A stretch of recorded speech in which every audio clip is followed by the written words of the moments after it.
Salió a la luz un polémico audio del presidente de la ESAP, Carlos José Arce, aunque él le pidió a los funcionarios que todos guardaran sus celulares.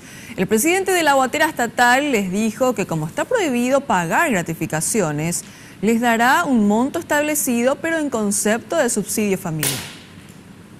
Sin celulares, sin celulares, sin celulares.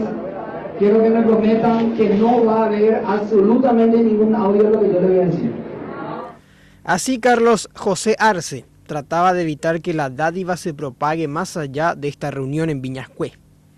Primero dejó a su gente desanimada y por el suelo. No va a haber gratificación, ¿ok? Pero la estrategia comenzaba a maquinarse. Entonces, le dijimos al presidente, ¿qué pasaría si nosotros pagamos un subsidio familiar? Segundos después, el alma volvía a los funcionarios con una buena noticia. Y quiero decirles que el ministro López Moreira me dijo que sí vamos a cobrar. Tanto era el temor por lo que hizo Arce, que reiteró su pedido a que no se filtren las buenas nuevas para ellos. No quiero que salgamos en el diario.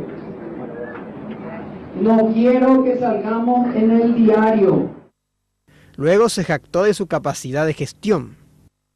En realidad, Santi Peña habló con el presidente de la República, hablamos con él y le propusimos esta situación y esta nomenclatura financiera, la cual no era gratificación.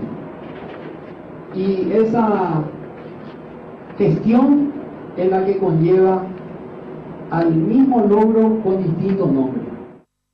Intentamos reconfirmar este audio y el titular Arce no se hizo encontrar.